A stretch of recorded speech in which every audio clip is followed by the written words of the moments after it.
Hello everybody, or aloha from Hawaii.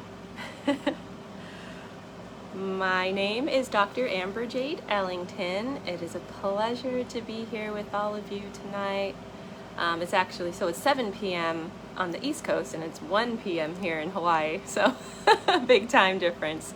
But it's such an honor and pleasure to be here with all of you today to talk about how our personal energy centers, or our chakras, affect our health, mind, body, and soul, all of them. So I will first be going over what the chakras are, and then detailing how we can help to balance them. So the concept of the chakras is just one energy medicine system, but also in like Chinese medicine and in Ayurvedic medicine from India, like those other societies already believe that our thoughts, feelings, emotions can affect us physically. It seems to be in Western medicine where it's just such a disconnect. But there's more and more awareness going on, and with you being here today to hear, that helps to spread that awareness. So basically, we are all energetic beings, conscious creators, and we're all connected. We're all one with each other and with the planet and the whole universe, really. So it's very important to keep our energy centers balanced for ourselves, but also for the greater good. So the first chakra we are going to talk about is called the root chakra. Oh, and chakra, that term is actually, it's a Sanskrit term. It's from India, and it means wheel, because these energy centers are actually spinning. So that's where the term comes from. So there's 7 main ones, so we'll be going over the main 7 ones today. So we'll begin with the root chakra, which is located at the bottom of the spine. The root chakra is our center for survival and self-preservation, and it has a lot to do with our family, our tribe, whether that be the people that are our blood family, or it is family that we choose to make family. It's about your tribe. So common ways that the root chakra can become imbalanced are like when your sense of safety and survival is shaken.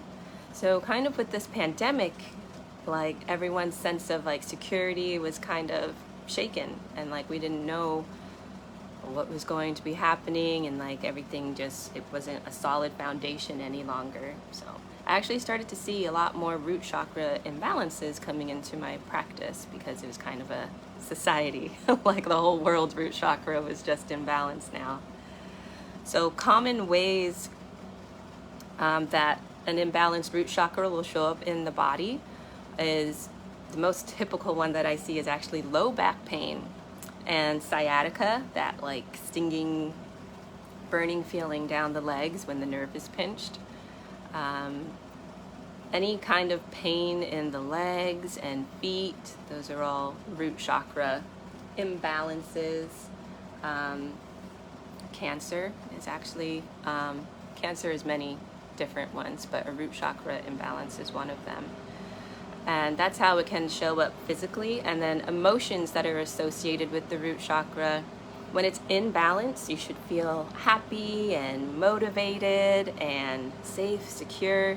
So when it's imbalanced, you feel opposite. So depression is very common, anxiety, and that general just like feeling of not being grounded, also very common. Low energy, that's another one. Ways that you can send love to the root chakra would be like going outside and standing barefoot on the earth and like actually grounding and connecting with Mother Earth. And you can also engage that area of the body, that low back area and root chakra area, by doing simple squats, like air squats, and just engaging that area. Spending time in nature is huge way to help. Sorry, Justine. Hold on. Okay. Hi, Jean. Okay. Oh, and another great way to nourish the root chakra is also dancing, particularly to like Latin music and like beats that get the hips moving. The color of the root chakra energy is red, so wearing the color red is nourishing for the chakra, as well as eating red foods. So strawberries are my favorite root chakra food. Organic strawberries, because regular strawberries are often covered in pesticides. So organic strawberries. Cherries, tomatoes, radishes, so red foods. I also like to use gemstones for balancing the chakras. So my favorite gemstone to use for the root chakra is, so you can use any red stone. Red stones and black stones are good for the root chakra. So my favorite one's actually onyx or like black tourmaline. And then those gemstones are actually very protective of your energy as well. So it just has multiple purposes. So that is the root chakra, our foundation. Up next is the sacral chakra, which is also called the Sacral Chakra, and it's located in the pelvic region of the body. So we're moving up the spine now. It's located in the pelvic region, and the color of this energy is actually orange. So the sacral or Sacral Chakra, it's your creative center. So it's extremely important to have in balance if you do want to be a conscious creator of your life. That chakra is very important for that.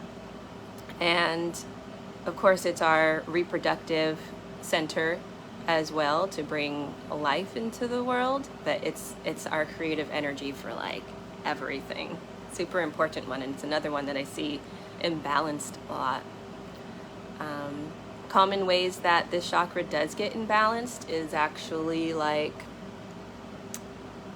trauma and abuse from childhood, because your inner child actually lives in that chakra as well.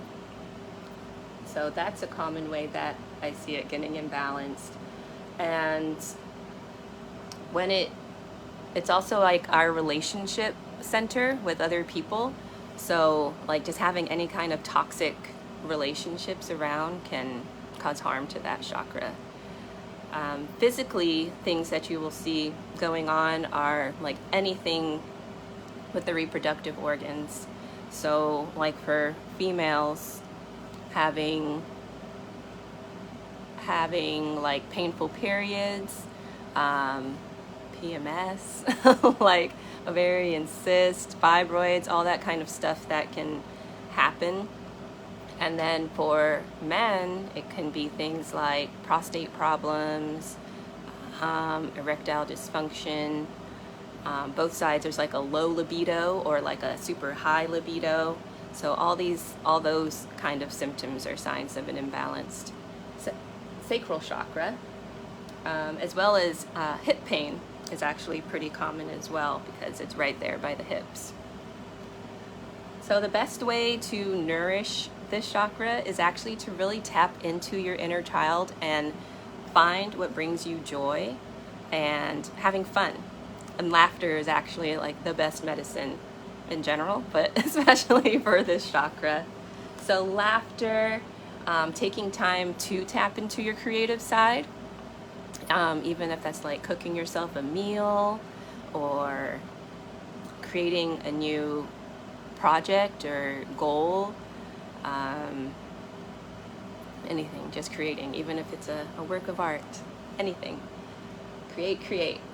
And then also good for this chakra is like deep tissue massages are actually really good. and taking like nice baths and like just that self-care and self-love. So eating orange foods, since the color of the energy is orange. So carrots, mangoes, papayas. Well, I love the mangoes and papayas. There's so many that are here. So that's been my favorite right now. But pumpkins, like pumpkins are around everywhere now. That's another great one for the sacral chakra. And orange gemstones. So my favorite gemstone for the sacral chakra is called carnelian. It's this brilliant orange stone. You can wear that to help bring balance to the sacral chakra. And then up next, moving up the spine, we have the solar plexus chakra, which is located right here in the abdomen. Solar plexus is our home of personal power and self-confidence, self-esteem. It's also where the ego lives. So when you find that your ego is kind of like out and like running things, that's your solar plexus needing attention. So this is also another one that gets imbalanced easily from trauma and abuse, especially like bullying and anything that can like reduce your sense of self-confidence and self-esteem from childhood and like on into adulthood.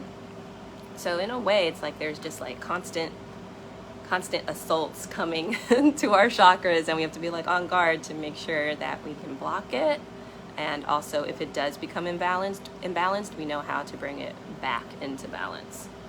So common ways that this can show up physically is anything going on in the gastrointestinal tract. So I think there was actually a question about ulcers. So that would be a solar plexus chakra imbalance. So things that you can do to help bring that back into balance is actually just like tapping into things that make you feel more self-confident. So learning a new skill or taking on a new hobby is a way to help build that confidence, as well as like exploring new places, doing something new, also wonderful. Standing in the sunshine, actually, because the color of the solar plexus chakra is yellow. So getting some sunshine and just smiling, being happy. And also a practice that is good for the solar plexus chakra is learning how to forgive yourself. So letting things go, forgiving yourself, knowing you are human, you make mistakes, and you are loved. Yeah. So anything digestive, and then mental, emotional things that will pop up, it's usually that low self-esteem, not standing in your personal power. But and when I talk about these things, there is going to be energetic components, but like with ulcers, you should definitely have it checked out, make sure that is what's going on. I know Western medicine will probably give pharmaceuticals for that or something, but I am a naturopathic doctor, and there's a lot of ways, nutrition-wise and herbal-wise, that can help resolve and prevent ulcers in the future, for example. But yeah, like constipation, diarrhea, all of that is solar plexus stuff, personal power. And then moving up the spine next, which is one I think a lot of people are very familiar with, is the heart chakra. So that is our central powerhouse, actually, of all of the chakras, because it's the fourth one. So there's 3 below and there's 3 above.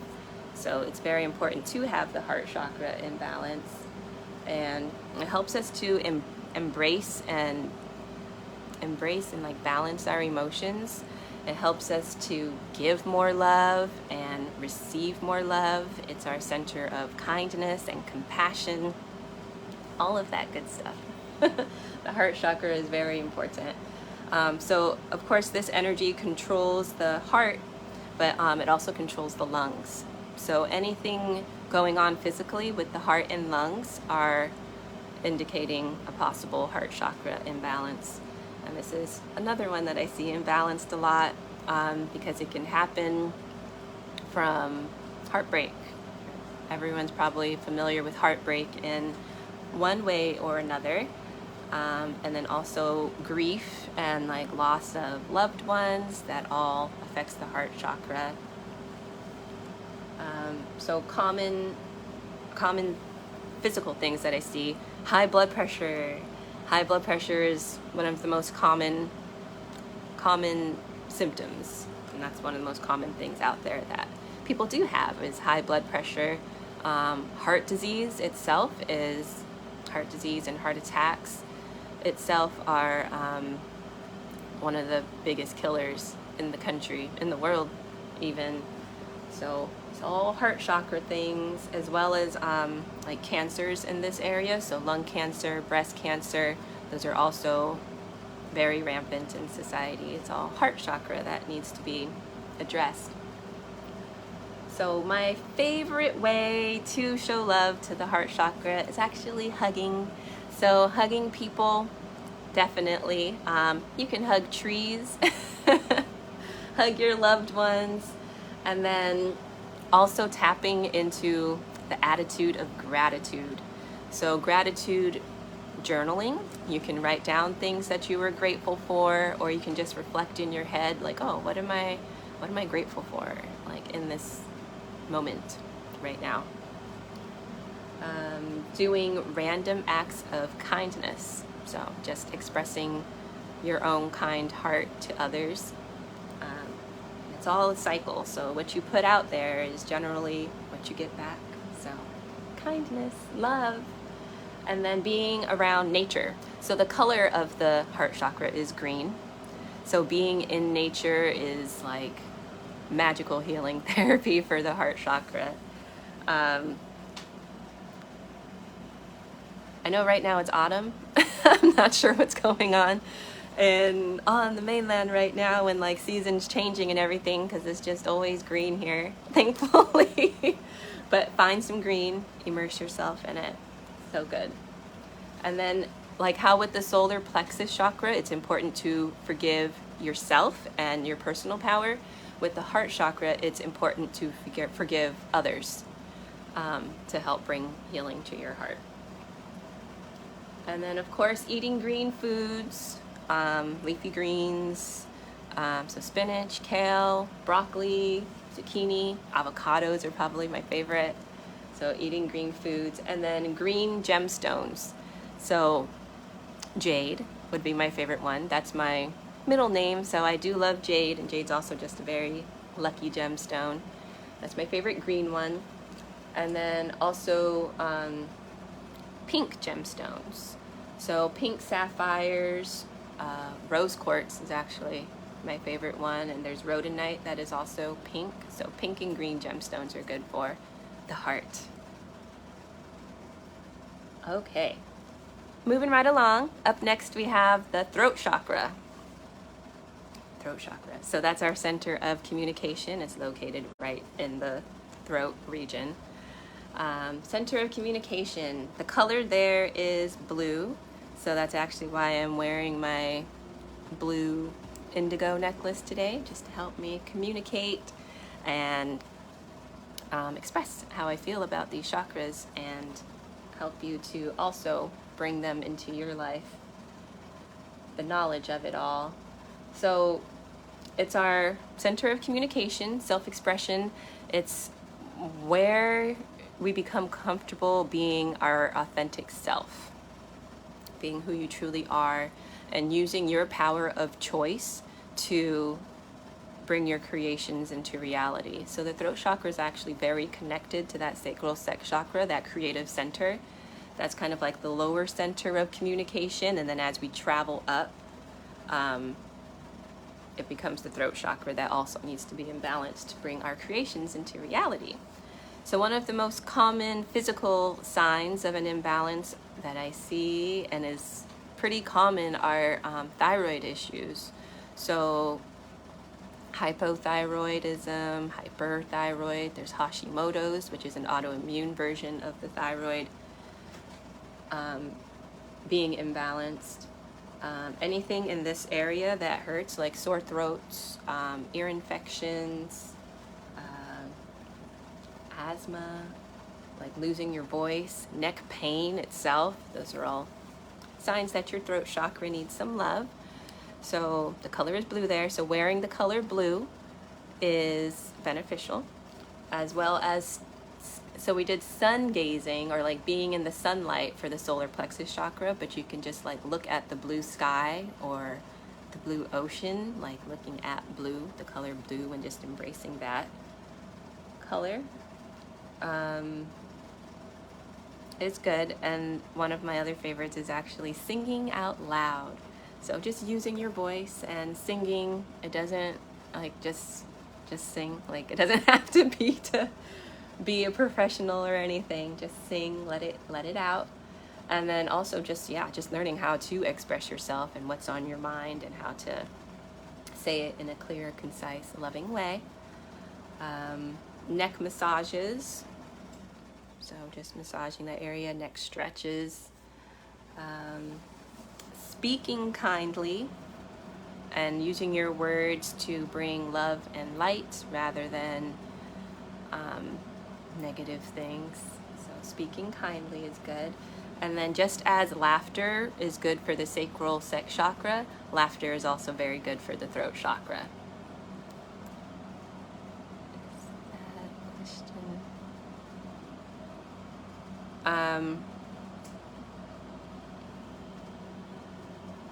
Yes, throat chakra.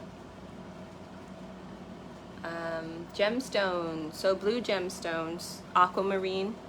I love aquamarine, and then also like indigo or lapis lazuli, just the pretty blue gemstones. Those are all really good for the throat chakra as well. Next we have the third eye chakra, located right here in between the eyebrows.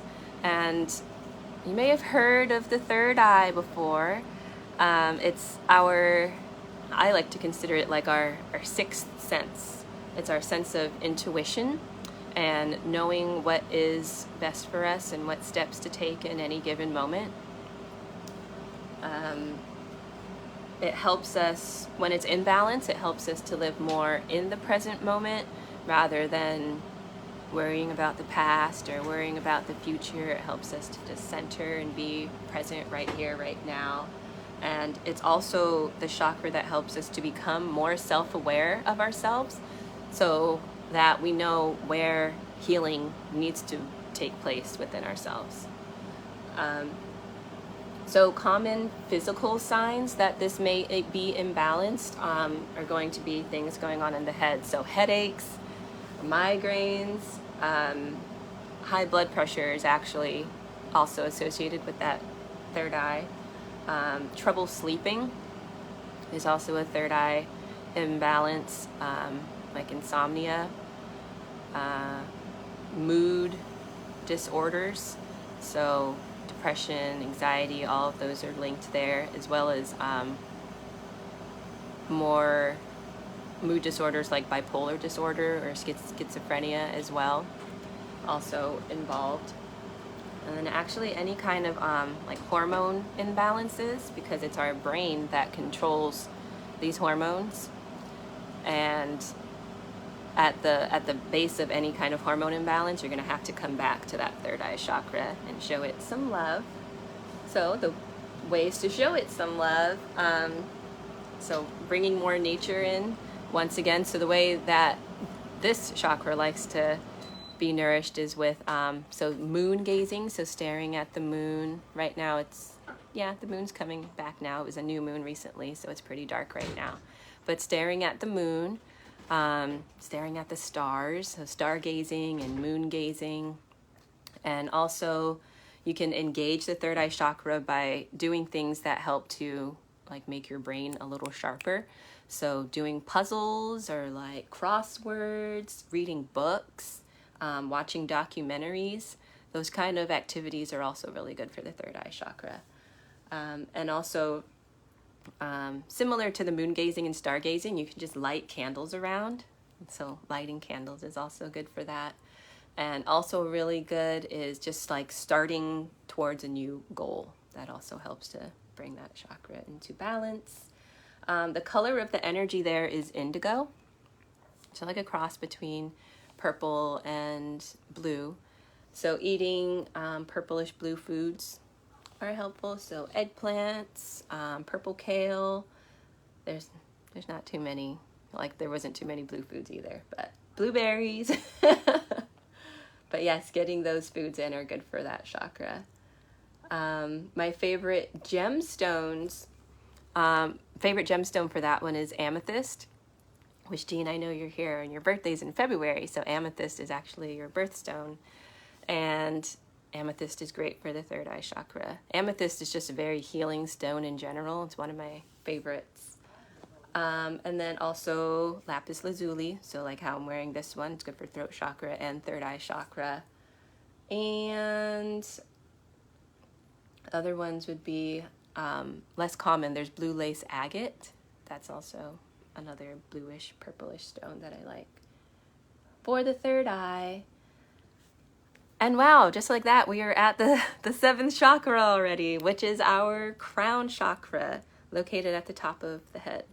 So our crown chakra is our connection to source, to spirit, to the universe, to God. It's our connection to like that is greater. When it's imbalanced, we feel that connection easier, and that we are part of this big, beautiful journey called life together. And when it's in balance, it's easier for you to follow your passions. It's easier for you to live on purpose, basically, which is my slogan. I'm like, let's live on purpose. I'm like all about that. So that kind of does connect to the chakras, and they all do play together and build upon one another. So living your life on purpose is a good sign that the majority of your chakras are doing pretty good. Physical things that can happen when the chakra is imbalanced is definitely that like depression and just feeling detached from everybody and everything. Feeling chronically fatigued and tired is a sign of a crown chakra imbalance, as well as insomnia as well, like all of these brain things, particularly neurological things, so like Parkinson's disease, ALS, multiple sclerosis, all of those neurological diseases are crown chakra imbalances, as well as mental illnesses, also crown chakra.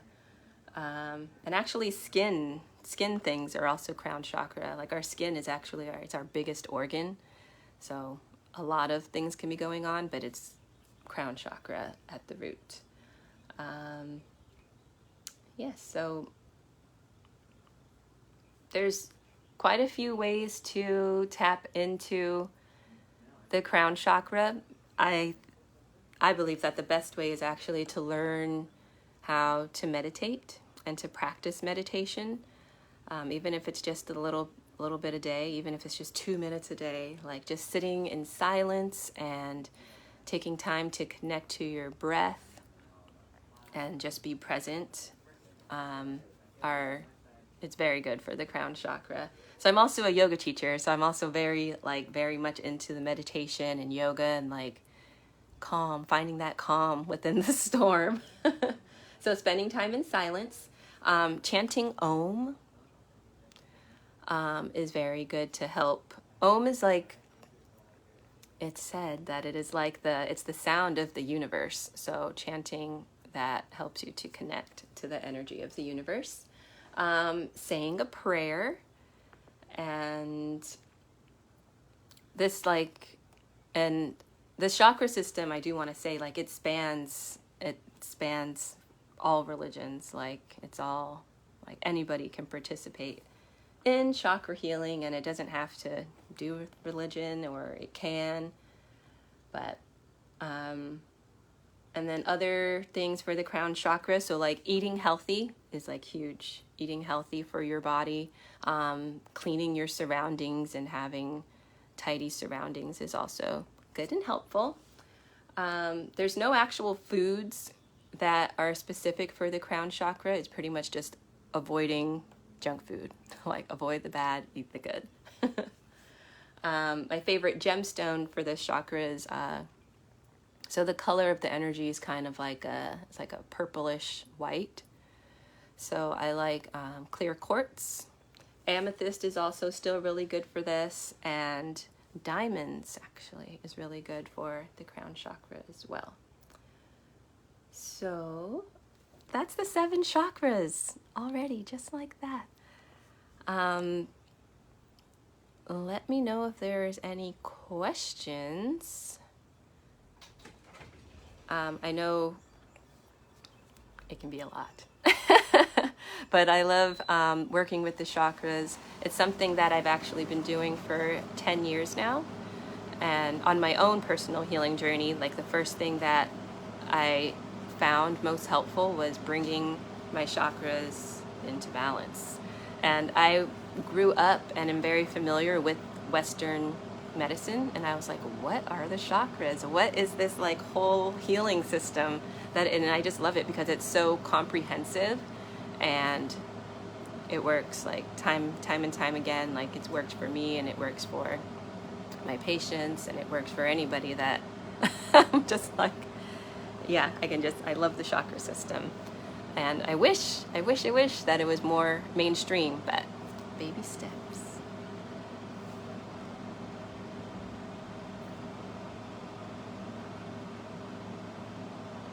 Not